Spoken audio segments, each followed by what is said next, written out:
Hello, everybody. Happy summertime for everybody at Belmont, as we're now done, which is crazy to think about because I started making videos like these, not for neurodivergent, but just in general, in December. Yeah, like after Christmas and before the semester even starts. So it's crazy that it's over, but congrats to everybody that graduated. Congrats to everybody that's done for the semester. Happy summertime, I guess. So today's topic is the self, yourself, myself, everybody's selves. Woo! Um, Essentially, I started the newsletter with a little story about a conversation me and my girlfriend were having, and how she was talking about, she was like, I feel like no one really hates you. And that, first of all, crazy sentence. But I was like, struggling to think of someone. Like, I was like, hey, I don't know if anyone actively, is hunting me down. Maybe they are, but as far as I know, it's not the case. But the more I thought about it, I was like, the person that has the most discontent with me is myself. And I feel like this is a very common thing. Like, we are hardest on ourselves. We, put insane pressure on ourselves. We expect highly of ourselves. And half the time we are so caught up in the fact that we're not meeting these expectations that we don't take the time to really define what we should prioritize, what we really want, and what, our true self really is. And this is kind of like new agey and, can feel a little weird sometimes, but it can be backed up. And the example I gave in the newsletter was of Muhammad Ali. Now, Muhammad Ali got made fun of a lot for always referring to himself in the third person. He would be like, Ali is going to knock out George Frazier in the third round. Ali is going to do this. Ali is going to do that. And everyone's looking at him because it's the 60s and 70s, and they're like, what the hell is he talking about? That doesn't make any sense. Like, why is he talking like that? But he followed through every time. He's probably the greatest boxer to ever live, and part of that reason is because he followed through with everything he did. And so, for you to follow through and to define yourself, we're going to employ a similar tactic. And before we do that, I'm going to give a little backstory, like background knowledge. Concept of the self, very wishy-washy, not a ton of precise literature on it because it all just kind of goes on up here and they can't really measure it. But one thing that I really like is a, research piece that talks about the ought self, the ideal self, and the actual self. So your actual, almost flipped everything off. Your actual self is where you're at right now, what you're doing, how you feel currently. Your ought self is whatever version of you is kind of constructed by outside influence. So the best way I can describe this is it's whatever your parents want you to do, whatever you feel society is pressuring you to do, whatever you feel like your friends are pressuring you to do, wherever you feel like you're being thrown by the wayside into doing. Whether that be a profession that pays more than the profession you actually want to do, whether that be going to college when you don't think college is right for you. It's whatever you do that isn't authentic to yourself. And your ideal self is, your ideal self, what you really want.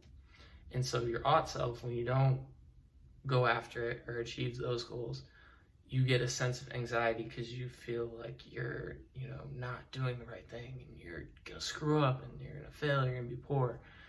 And then when you don't go after your ideal self, you get depressed and you begin to hate yourself because you're not in the spot you want to be, or you're not the person you want to be. So, how do we solve this problem?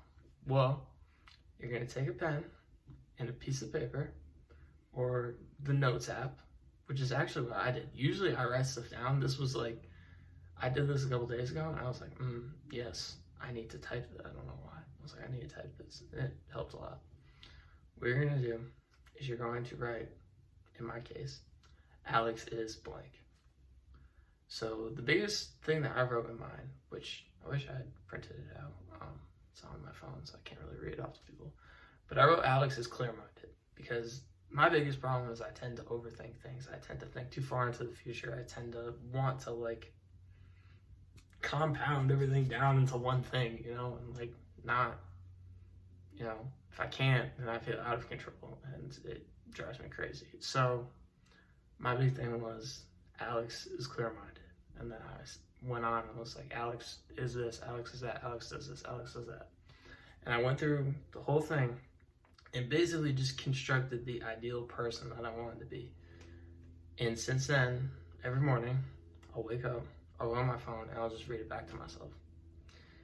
And what you'll notice is you'll start, your self-talk in yourself will start to become more positive. You know, a lot of the times, positive self-talk is talked about because most people have negative self-talk. And they're like, oh yeah, affirmations, say I am this, I am that. It doesn't work as well because, I don't know if you've noticed, helping other people is a lot easier than helping yourself. You know, I'll go through times where I'm like struggling. If I had just watched videos that I made to help other people, it probably would have helped more, you know? So this works really well, because if you refer to yourself in the third person, your brain begins to think, okay, who is Alex? Alex needs help. Alex needs to start doing these things. And all of a sudden, you feel better. You feel more positive. You feel more like this ideal person that you want to be.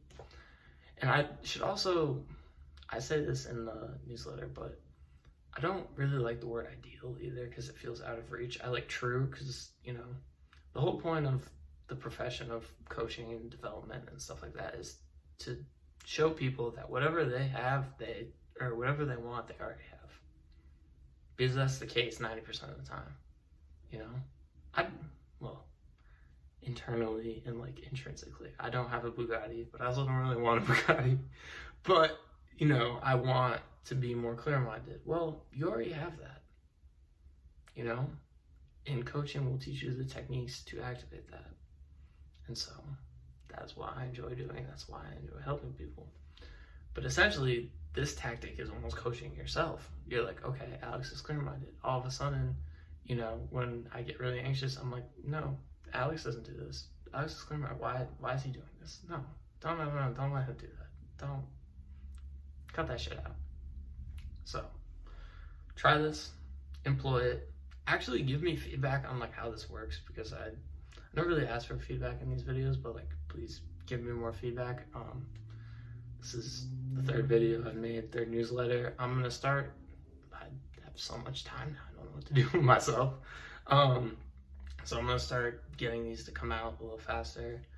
Going to the library later, getting something new to read that I can steal from and repurpose and show to you guys. So, good luck. Send me feedback. Read the newsletter.